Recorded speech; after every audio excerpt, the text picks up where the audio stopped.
I bet you guys would do absolutely anything for each other, probably even kill for each other. Oh, we already have. Linda and Bill Jones still find themselves driving to the street where Adrian was found, thinking maybe this time they'll find something that police had missed. But many students, like David Graham and Diane Zamora, are preparing for the rest of their lives. Diane was at the Naval Academy in Maryland and David at the Air Force Academy in Colorado. Diane was having a much harder time with the physical training and with the distance from her fiance David. Other cadets said she talked about him constantly. Diane was getting increasingly jealous and paranoid, constantly worrying what David was up to. She was going on intense crying fits, as her friends called it, when David wouldn't respond to her emails right away. Eventually, she convinced herself that David had to be cheating on her with a female cadet, so she thought, why not get him back? Diane began cozying up to her squad leader, a guy named Jay Guild, and she opened up to Jay about her relationship. And when Jay asked her why she didn't trust David, Diane told her it was because he had cheated on her in the past. And when Jay asked, okay, well, what did you do about it back then? Diane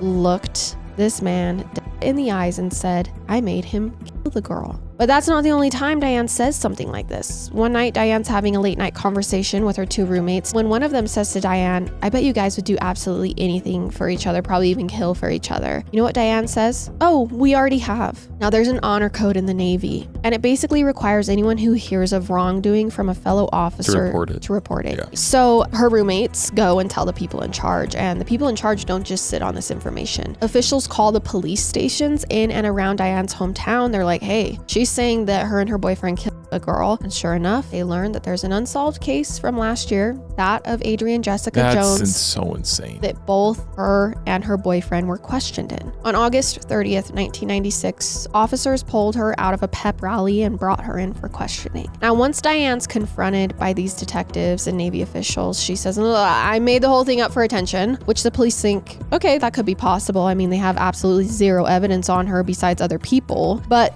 she doesn't get to just resume classes the next day. She's given a one-way ticket home to Texas while police rule her out for sure. Only Diane doesn't go home to Texas. When she gets to Atlanta on her layover, she goes to the ticketing agent and says, hey, can you actually put me on a flight to Colorado? Next thing you know, she's showing up on David's doorstep, which is a very stupid mistake because that happens to be the detective's next stop. On September 4th, 1996, less than a week later, David's getting hooked up to a polygraph machine. And while he's also insisting Diane must have made this whole thing up, police have a new witness statement that discounts that. A friend of David's told police he and Diane came by his house after the night of the murder to change their clothes.